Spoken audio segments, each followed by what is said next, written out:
Yay! Woohoo! Oh, nice to see you, Wendy. How are Hi, you? Nessa. Hi, Nessa. I'm great. Thank you. Very excited to Smashing. be here with you. Oh, me too. I'm excited. Today we're going to be talking about small but powerful mindset shifts for a joyful, sugar-free life because most people think that it's impossible to be joyful and sugar-free. And I'm living proof, and you're living proof that it's possible to have those too. And it Absolutely. Yeah. all happens in Yeah. here. Yeah, smashing. Wendy, can you tell me a little bit about your story? My story, yeah, about 20 odd years ago, I got into a situation where I couldn't walk. My sort of dream life had crashed around me, and I was divorced. My business was closed, my house was sold, and I was in absolute despair and not able to walk, heading for a wheelchair. And I've decided that that wasn't going to be my future. And I got onto the internet and researched. I went to osteopaths, chiropractors, and I made a lot of headway, particularly with the diet, but and exercise, of course. But I always found that there was something missing. Um, and I remembered a time before. I mean, it's getting a bit. It was when I realised my husband wasn't coming home. The first time I realised, it was sort of 3 o'clock in the morning, and it really was a dark hour. And I prayed for help. I prayed for comfort and be able to sleep.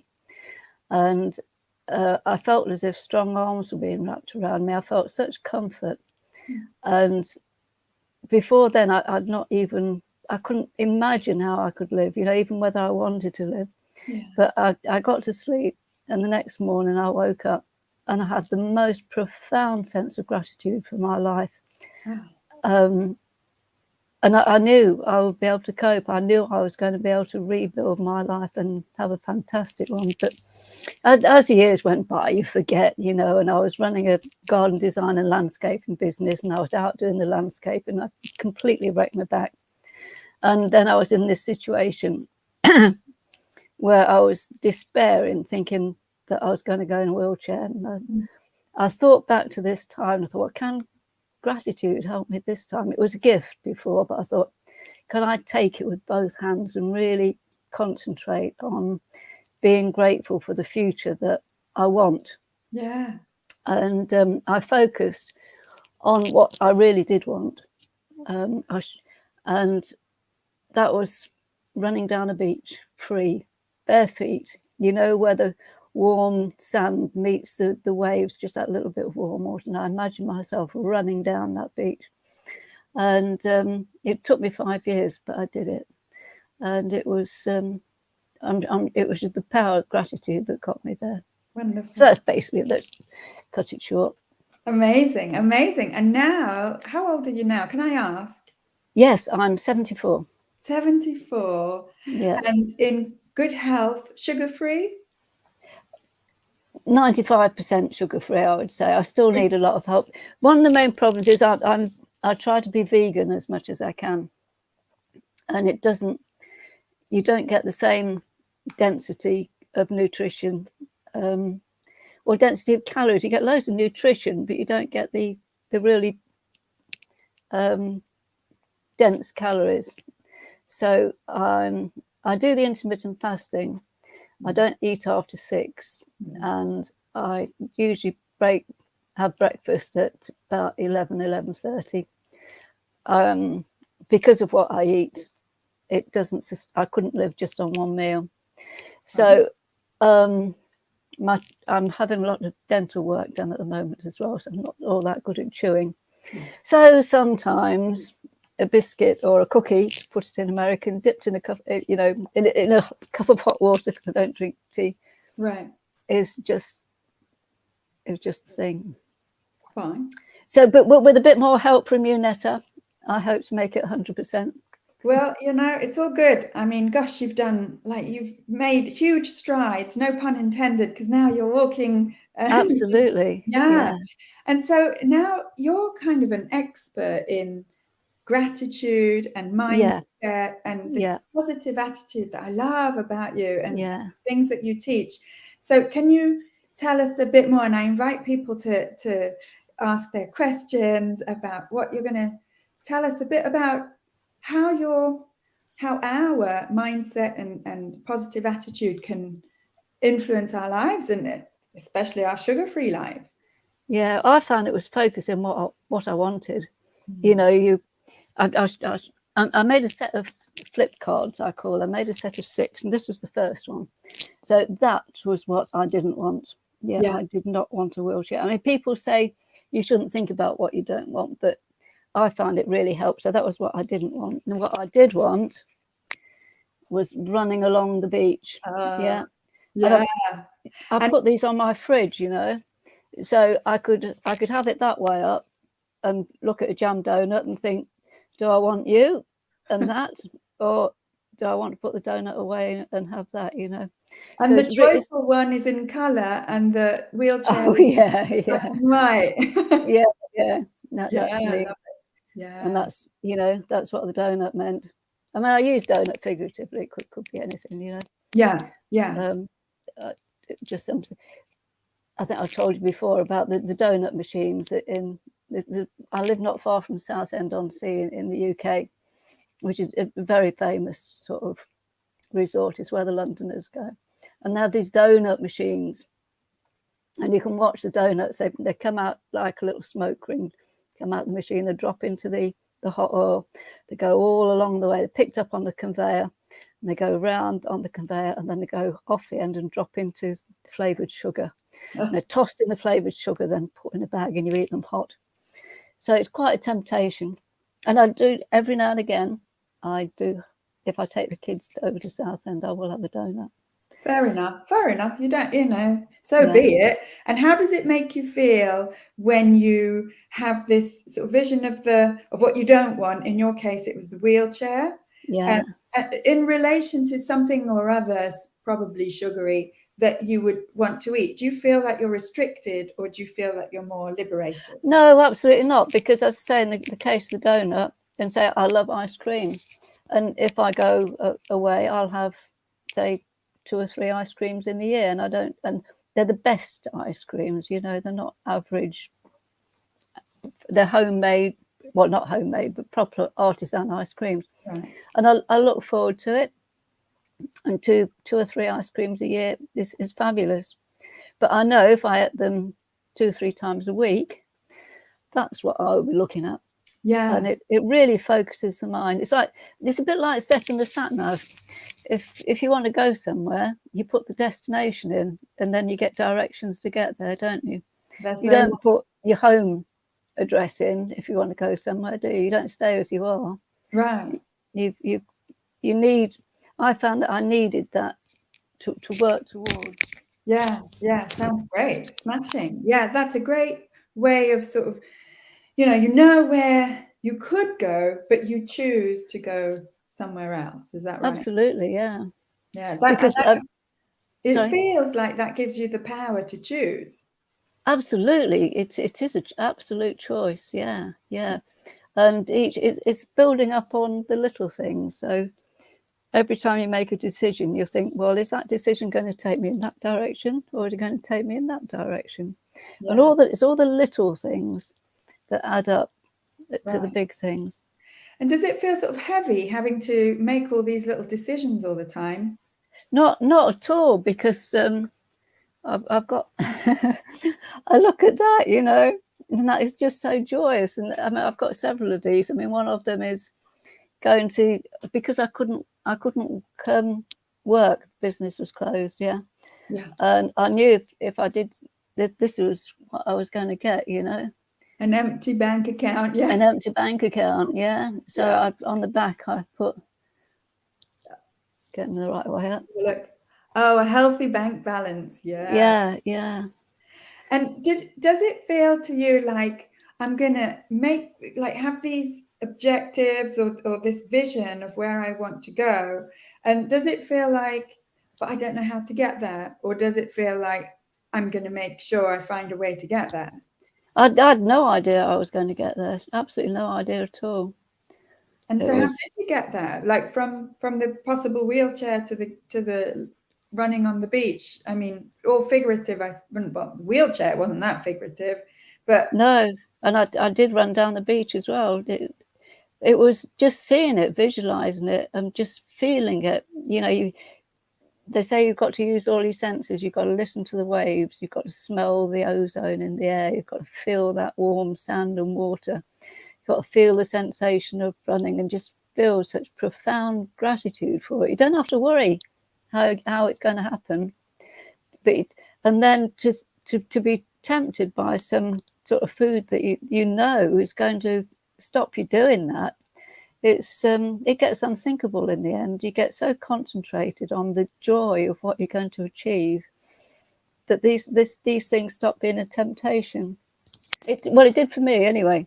yeah, yes, and you know, it feels to me like you choose to concentrate on the positive and on the possible, and because I know from talking to lots and lots of people about sugar, it feels to them like a loss. You know, if I don't eat Yeah. the biscuits and the this and the that, it feels like a loss. And it's not just the loss of the foods. If we sort of go a bit deeper than that, it feels like a loss of pleasure, enjoyment, soothing, reward.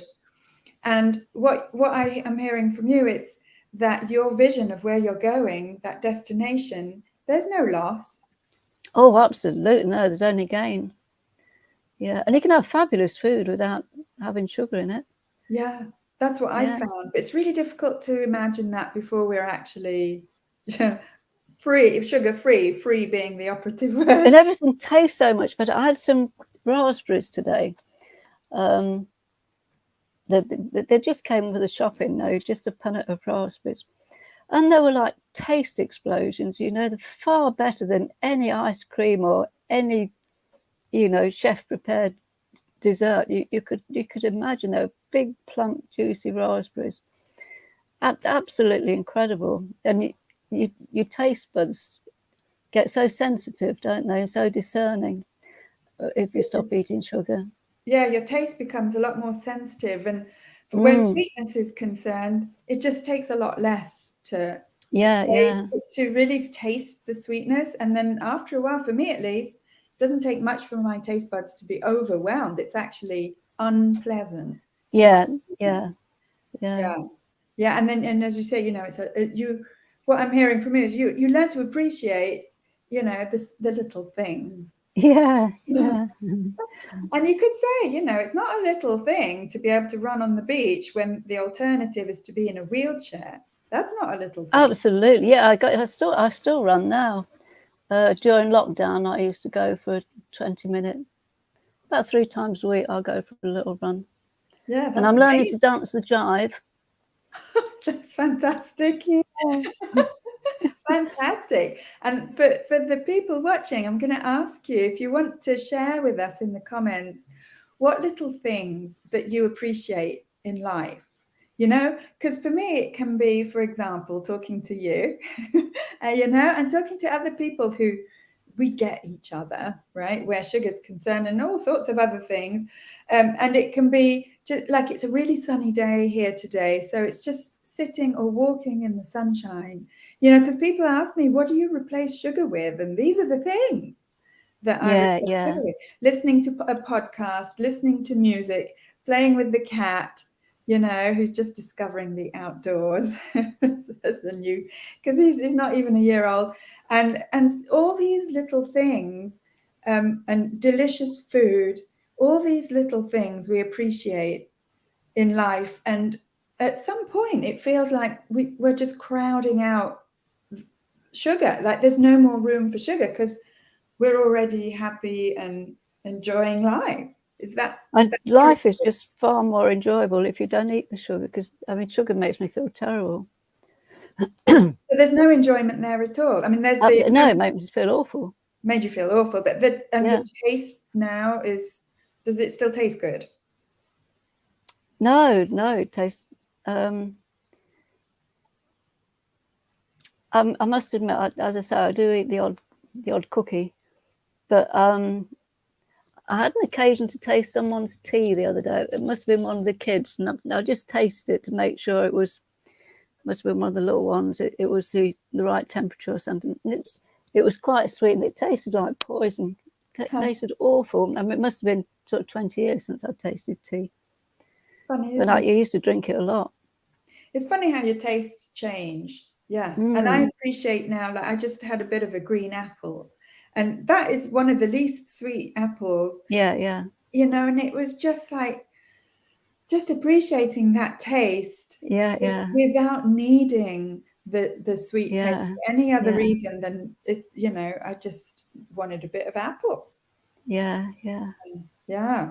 What other hacks? And I'm gonna invite people, if you want, to share the little pleasures in life that you have that don't contain sugar. And Wendy, what other hacks do you have to really, to not necessarily to change our mindset, but to go into greater depths about how we approach life? Yeah, well, I do a lot of gardening. I've been a professional gardener most of my life, and I'm sort of retired now, but I've got my own vegetable plot. So it's a sort of busy time of the year in the garden. I grow my little seeds. I've got about 12 trays of seedlings coming along that will need potting up. And of course, they're nearly all vegetables. I grow my own vegetables as much as I can, and I do foraging. Yeah. And we've got lots of little animals. We've got quails and rabbits. Oh, I've just got, we've got a broody hen. Oh. So we've just got 6 eggs to hatch. Lovely. So she's been sitting on them for about 6 days. So it takes about 3 weeks. You'll get chicks. So, yeah, yeah, oh. yeah. Oh. But I love foraging as well. We live on a block, and there's sort of 6 gardens joined together, and we help the elderly ones look after their gardens. So we forage in all the gardens, smashing, which is nice. So we pick the nettles and the dandelions. Yeah, smashing. Yeah, I thought foraging was mostly for mushrooms, but it's for other things as well. Oh yeah, yeah, yeah, yeah. We do greens and anything that grows, really. Nice. But we have to be careful around here because it's agricultural land, so they spray. Okay. So we only pick where we know there's no pesticides or herbicides. And what other ways do you have to, you know, to maintain this sort of positive gratitude outlook? Yeah, I do meditation. One of my favorite things is just stopping the mind for a time. I know I've talked to you about it before, but I just say, at this moment in time, I have everything that I need. Thank you. Now I ponder over that, because you might say, no, I've not got my fast car, I've not got my holidays planned, but just think, at this moment in time, what do you need? And I think, well, I need gravity. I need gravity to stop me floating away off. And everybody's got gravity, you know. Mother Earth holds on to us so tight. If you jump up in the air, you just come back down again, you know. Gravity holds us so tight to the earth. And I think, well, at this moment in time, what else do I need? And in the UK, we need shelter, you know. We need shelter from the elements. You're never quite sure what it's going to do. Yeah. So I think, yeah, I've got shelter. And I think, well, clothes, something to cover me over, because I really wouldn't like to be running about naked. So I think, yeah, I've got clothes. And I think, what else do I need? I think, well, the air that I breathe. Yeah, I've got plenty of air, you know.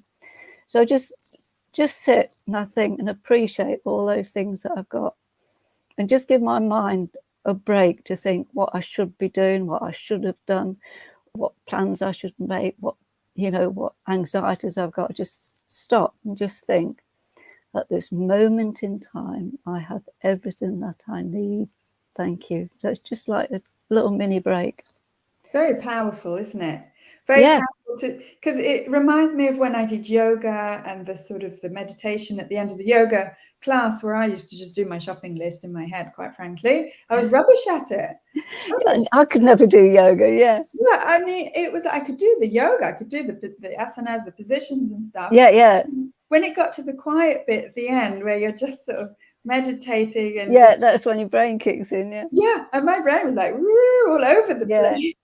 And it was, I think I developed a bit more what you're explaining, you know, of being able to just stop and be still and be grateful for, just as you said, just the small things that you already have. We all already have gravity. And the very fact that you can sit there and be still for a while means that you probably do have shelter already, and you are clothed and you are fed, you know. Otherwise, you probably would be doing something else than sitting there and being grateful. Yeah, So yeah. it's like, and because, as I was saying before, because for a lot of people, a sugar-free life doesn't feel free. If when they imagine it, it feels sort of dull and boring, which is not our experience. But it can be when you're imagining, you know, because you were saying you were imagining running on the beach, and we can imagine, I guess, whatever we want. Oh, absolutely, yeah. So you can imagine that a sugar-free life is dull and boring and full of restriction. At the same time, you can also imagine it being joyful and happy and, you know, running on the beach. It's up to you. Yeah. It's knowing what you want, really. Knowing what you really, really want. Yeah. And sometimes it's like we get stuck in the weeds of how do I get there, that gets in the way of imagining the destination. Yeah. No, you don't have to worry about that. Don't have to worry about how you're going to get there. Yeah, and that is probably what most people, including myself, worry about for 1,000,001 different things. I mean, it's like you put your destination in your sat nav, so you don't have to worry about how you get there, don't you? Yeah, and someone else is in charge of getting you there. You'll just get the directions. Yeah. Yes. It can feel a bit scary not being in control or not feeling in control. Yeah, I never thought of that. Yeah, I just wanted it so badly, you know, just the thought of spending the rest of my life in a wheelchair was just so horrendous. Because I'm hyperactive, if anything, you know, not just active. And the thought of having to rely on someone, not being able to earn my own living, and it was just so horrendous that I just grabbed onto anything that would help me not have that future. Yeah, amazing. And you were showing me before that, like the little medals that you made. Can you show us? Oh, this is a key. I'm a very visual person, so I have to have pictures for everything. And it's a little gratitude game, and it's a key, and it says, "I love you, and I am so grateful." It says, "I love you, and I am so grateful that you are." Then on the little key ring, we've got lots of little hearts, and it's got kind, forgiving, caring, strong, resilient. What does that say? Appreciative. Oh, lovely. Creative. Practical. That was it. Because a lot of the ladies that I work with, they basically don't love themselves. So a lot of the games I make are to try and encourage to think about all their good qualities and to look in the mirror and say, I love you. Some people can't do that. No. So look in the mirror and say, look deep into your eyes and you say, I love you.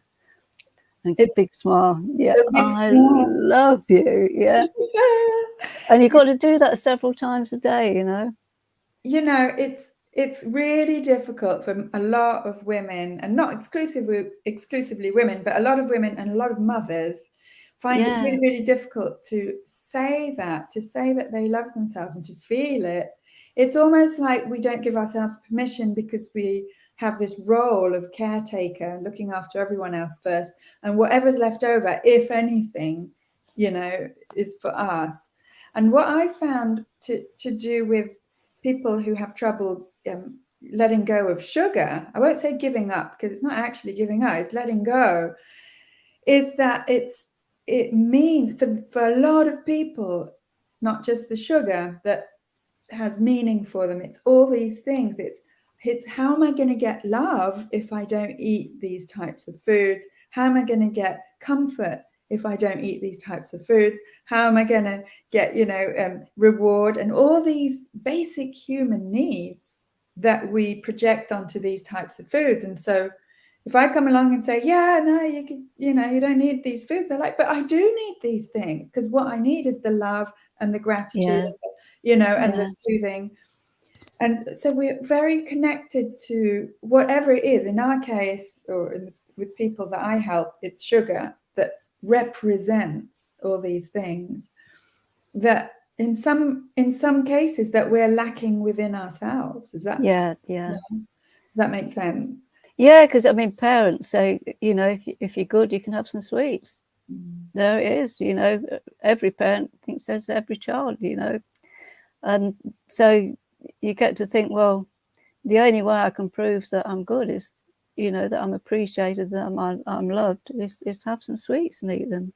Yeah. And it's so ingrained in us, isn't it? Yeah, it goes very far. To think that you can be loved without the sweets is quite a step forward. I think this is why the mirror work is so important, that to learn to love yourself, that you love yourself whatever, totally unconditionally. You don't need a reward to prove that you're loved. And I mean, if you don't love yourself, other people aren't going to love you. If you love yourself, you've got so much more love to give other people, and you learn to receive it, because we're often very good at giving love but not receiving it back, are we? Right, absolutely. Yes, yeah, totally. It's like, for me at least, and I don't know for you, but it's living sugar-free has allowed me to actually go to the heart of what's really important. Yeah. And sort of the love that I had for sweet foods I've become aware that it was a bit like a love-hate relationship or an abusive relationship, where it's not actually love, it's more to do with dependency or that needfulness that I don't want to have in my life. And it was a bit of a toxic relationship. Absolutely, yeah. And yet, if you'd have asked me as a child, or even in my 30s and into my 40s, if you'd have asked me, well, what kind of relationship do you have with sugar? First of all, I would have said, what? What are you talking about? But I would have said, but I love it. I love sugar. Yeah. And it's so available now. I mean, being as old as I am, I was born just after the war when sugar was rationed. So sugar was not available. Sugary foods were not available until I was in my 20s, I think. I mean, I didn't taste Coca-Cola till I was a teenager. It wasn't available. So I think the foods that are around now are totally different to when I was a kid. So I didn't grow up really with a huge sugar addiction, which kids do now, because your cupboards are full of sweets, aren't they? Chocolates and, I mean, breakfast cereals, are they just boxes of sugary treats, aren't they? That it's not proper food at all. Yeah, it's not even food. Yeah, totally. No. Yeah, and I think parents are also a lot more rushed in their lives, running around, and so it's like, well, I don't know, but I think what I've heard from them is that they feel that they're a bit guilty. They feel guilty that they're rushing around. They're not giving their kids the attention and the time they'd like to. And so to compensate, they give them sugar. Yeah. And so, again, when I remember when I went to the school board meeting when my kid was in primary school, and I said to them, maybe we can talk about not like doing some other activities to reward the kids at the end of the year, because all I could see was the teachers giving them a whole load of sugar at the end of the year, sweets or hot chocolate at Christmas time, whatever. And I had to tread very carefully in how I said it. Yeah, I can imagine, yeah. To say, maybe we could perhaps think about, it took half an hour to get the sentence out, of finding other ways to reward the kids. It was rejected outright. Not even a discussion about it. Yeah. So it's like, well, don't take away this. we don't want to be cruel. We don't want to make the kids suffer. It was just, there was no dialogue possible. It was Oh, it's a shame, isn't it? because it's so ingrained Yeah, now. yeah, Sugar equals reward. Sugar yeah, equals yeah, fun. And unless you have this kind of outlook or mindset that you have of not needing sugar for anything, yeah, yeah. then it's really difficult to let go of.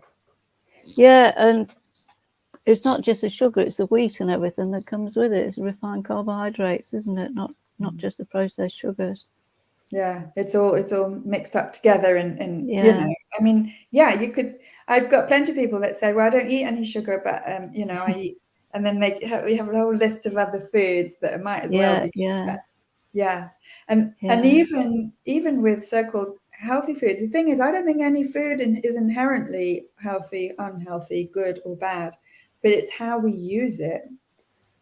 So if you're going off trying to find love in a tin of biscuits, or trying to find reward in a chocolate bar, which I definitely used to do, yeah, yeah, yeah, then there's something that has to change inside yeah, yeah. your mindset, I so that think as well, a lot of women feel totally unappreciated as well. So women that they work all day, or even do shift work, or that they work many hours and they come home, they do all the housework, they do the shopping, they look after all the kids, and they get no reward for it at all. And then that's when they look to the sweet stuff for reward, isn't it? oh, totally, yes. So what I try and get people to do is write down a whole list of all the things that they would really love to do. In an ideal world, if they had plenty of time, what would you really like to be doing? And keep that list handy. Like, I don't know, doing jigsaws, playing card games. I mean, what do you like to do, Netta? I love to read. Love to read, yeah. So instead, what I try to encourage people to do, so I mean, put it on the fridge door, and that list is there. So instead of going for this, if you feel you really need a reward, you really need someone to say, thank you for all you've done. You've worked so hard. You're absolutely incredible. You've worked all day. You've come home. You've got the dinners. You've done the washing.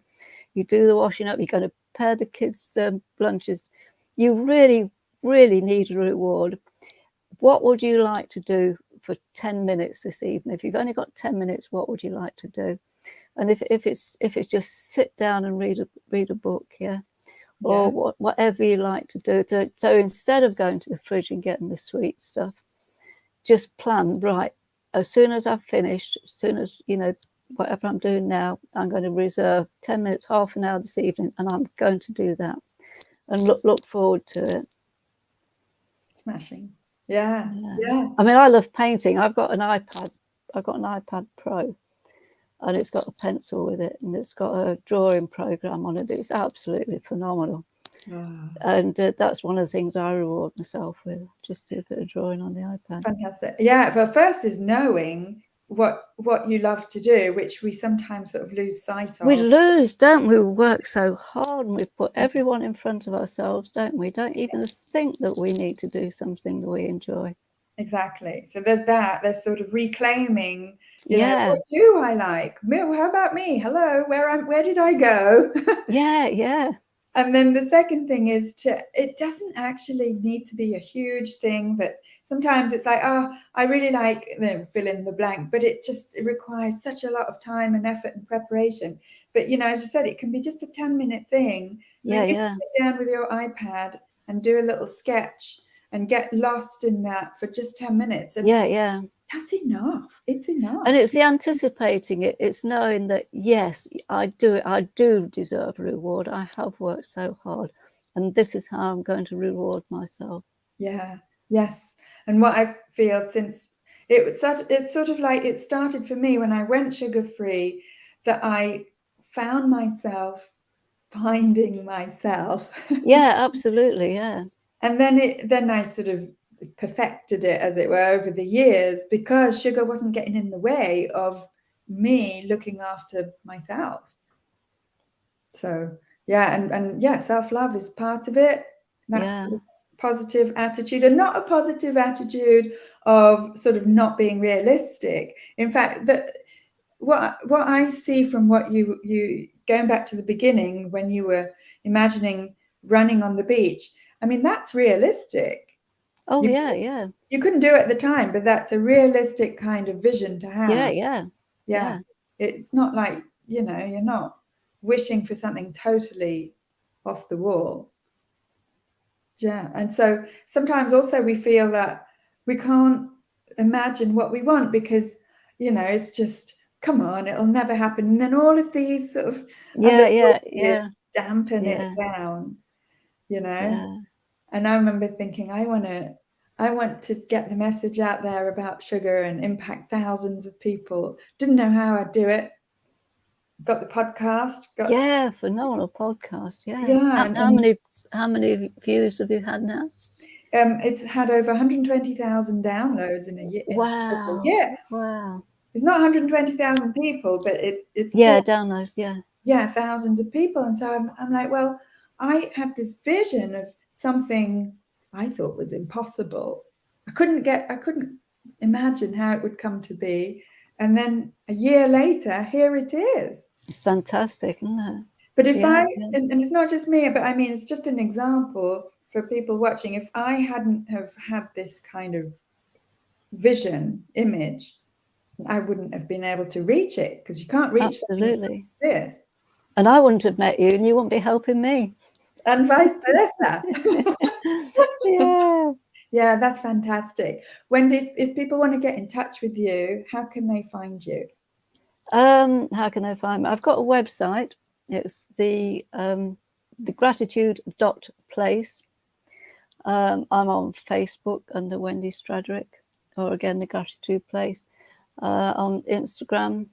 The website's got a little freebie that you can download if you want, all about building a gratitude box, and there's a little 5-day gratitude challenge. I've got a couple of courses. One is a course on the flip cards. It's just a quick small course on how to build your 6 things that you don't want and you do want, and how I think there's a bit on the mirror work in there, and sort of self-love in there, different ways. So a quick way to start you off, you know, knowing your destination. And then I've got my big treasure hunt coming up in a month's time, the Gratitude Attitude Treasure Hunt. So that's 10 minutes a day for 28 days, taking you all through different aspects of your life. So using gratitude to really find where you want to be. Fantastic. Where you want to go. Fantastic. Yeah. Wow. Wonderful. Thank you so much, Wendy, for talking to me today. Love it. Yeah. You're very welcome. It's lovely to be here. I love talking to you. And thank you so much for helping me tweak my diet. You're so welcome. Very welcome. See you soon. See you soon. Bye. Bye.